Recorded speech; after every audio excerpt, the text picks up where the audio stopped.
कोई साथी एक सवाल बार बार पूछ रहे हैं कि अगर ईरान इतना ही दबाव में है, अगर ईरान की मईशत पाबंदियों से कमजोर हो चुकी है, तो फिर ईरान यूएई और अपने पड़ोसी ममालिक को क्यों निशाना बना रहा है। बज़ाहिर तो ऐसा लगता है कि ईरान को अपने सिर्फ दिफाई सिस्टम पर दिफा करना चाहिए, लेकिन अगर आप इस जंग को गौर से देखें तो एक बिल्कुल मुख्तलिफ तस्वीर सामने नजर आती है। और इस जंग का दायरा अब सिर्फ ईरान और इजराइल तक हदूद नहीं रहा। पिछले चंद दिनों में इसके असरात मिडिल ईस्ट से निकलकर नेटो की सरहदों तक महसूस किए जा रहे हैं। हाल ही में तुर्की ने भी एक दावा किया है कि इसकी फिजाई हदूद यानी एयर स्पेस की तरफ आने वाले एक ईरानी मिसाइल को नेटो के एयर डिफेंस सिस्टम ने मार गिराया। और दूसरी तरफ बहरे हिंद यानी इंडियन ओशन में ईरान की एक जंगी जहाज को अमेरिकी सबमरीन ने निशाना बनाया। इस तरह के वाकयात ये बता रहे हैं कि ये जंग अब सिर्फ दो ममालिक की लड़ाई नहीं रही, बल्कि इसके असरात तो आलमी सिक्योरिटी तक पहुंच रहे हैं। ये दरअसल स्ट्रैटेजी और मईशत और बका की जंग है, और ईरान इस जंग को सिर्फ मैदान जंग में नहीं लड़ रहा, बल्कि पूरी आलमी मईशत को इसमें शामिल करने की कोशिश कर रहा है, क्योंकि ये जंग उसके लिए विक्ट्री की जंग नहीं है, उसके लिए बका और सर्वाइवल की जंग है।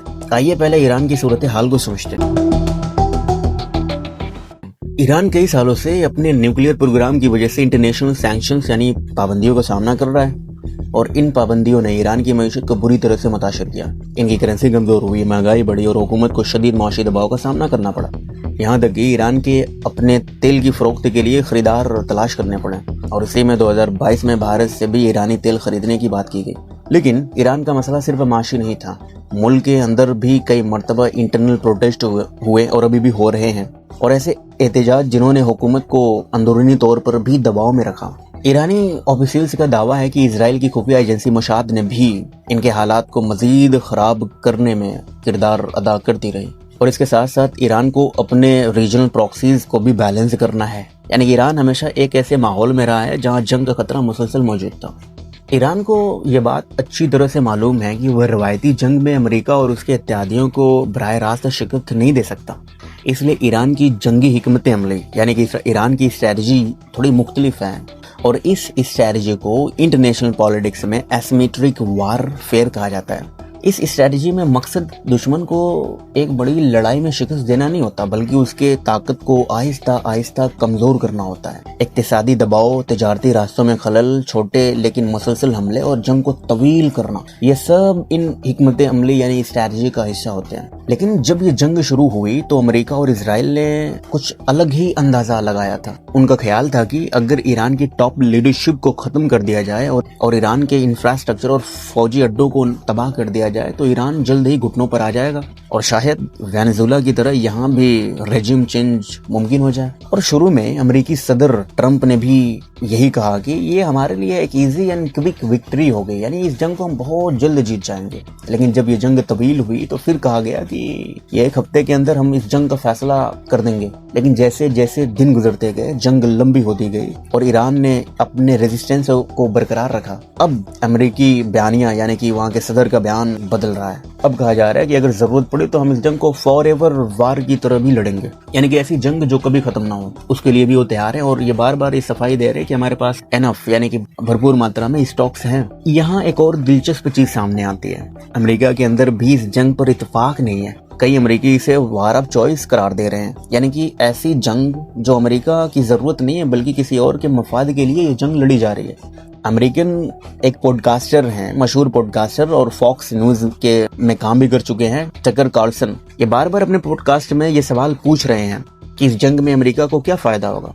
और ये सवाल इसलिए भी अहम है क्योंकि अमेरिका पहले ही ट्रिलियंस ऑफ डॉलर्स के कर्ज में डूबा हुआ है, और एक लंबी जंग इस बोझ को और बढ़ा सकती है। अमेरिकी कांग्रेस में एक करारदाद पेश की गई थी जिसके तहत सदर को ईरान के खिलाफ किसी भी नए फौजी कार्रवाई से पहले कांग्रेस की मंजूरी लेनी पड़ेगी।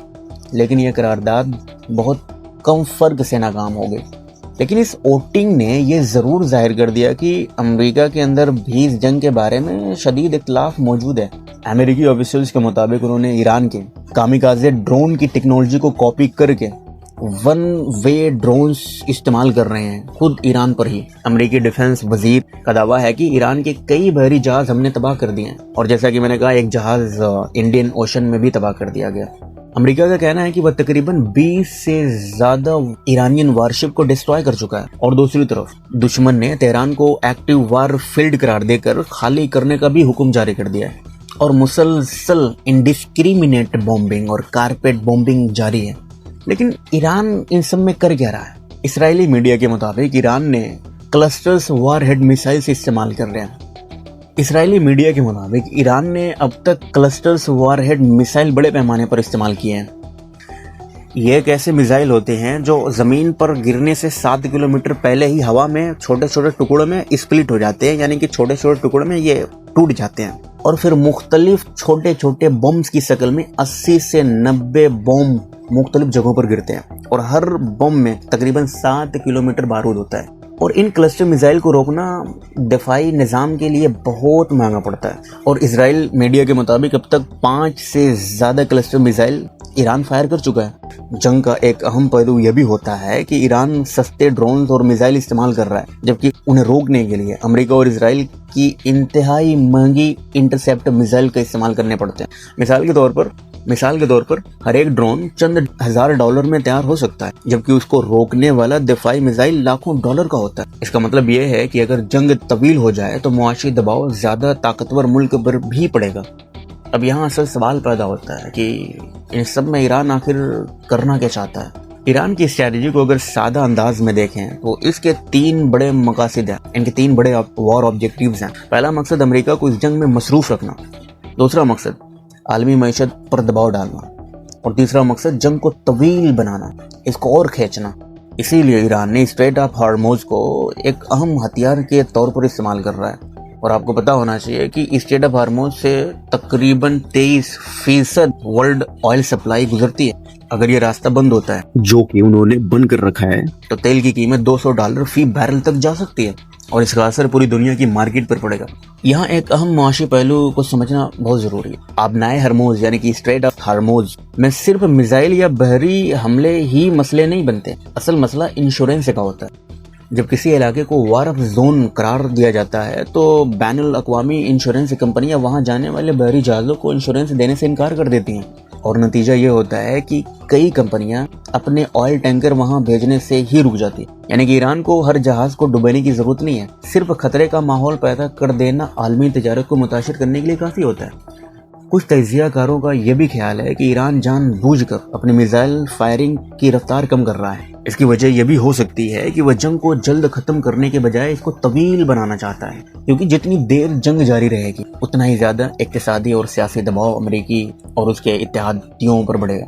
تو اب آتے ہیں آپ کے اس سوال پر کہ یو اے ای کو کیوں نشانہ بنایا جا رہا ہے. اب یو اے ای کو نشانہ بنانے کی ایک اور وجہ یہ بھی ہو سکتی ہے کہ یو اے ای میں عالمی سرمایہ داروں کا بھاری انویسٹمنٹ موجود ہے. ایران ان انویسٹمنٹ کو ہٹ کرنا چاہتا ہے اور ہٹ کر کے عالمی سرمایہ داروں کو دباؤ دینا چاہتا ہے تاکہ وہ امریکہ پر جنگ روکنے کے لیے دباؤ ڈالیں، اور یہ ایک ان کی اکنامک پریشر اسٹریٹجی ہے. لیکن اس جنگ کا ایک بڑا مسئلہ یہ بھی ہے کہ شروع ہی میں ایران کی ٹاپ لیڈرشپ کو ختم کر دیا گیا. آپ دیکھیں نا کہ عام طور پر جنگوں میں ریاستی سربراہوں کو اس طرح سے نہیں مارا جاتا، کیونکہ آخر میں آپ نے تو مذاکرات بھی تو کرنے ہیں، اور اس کے لیے کسی نہ کسی کی قیادت کا موجود ہونا بھی تو ضروری ہے. تو اب سوال یہ پیدا ہو رہا ہے کہ اگر جنگ بندی کی بات ہوگی تو مذاکرات کے لیے آپ کس کے پاس جائیں گے؟ اسی لیے سیز فائر ابھی کے لیے مشکل نظر آتا ہے. دوستوں، یہ جنگ صرف میزائلوں کی جنگ نہیں ہے، یہ جنگ معیشت اور حکمت عملی کی جنگ ہے. اور تاریخ ہمیں یہ بات ضرور سکھاتی ہے کہ جنگوں میں ہمیشہ وہی فریق جیتتا ہے جو صرف طاقت نہیں بلکہ وقت کو بھی اپنے ساتھ لے کر چلتا ہے. اور شاید یہی وہ سوال ہے جس کا جواب آنے والے دنوں میں ملے گا. شکریہ.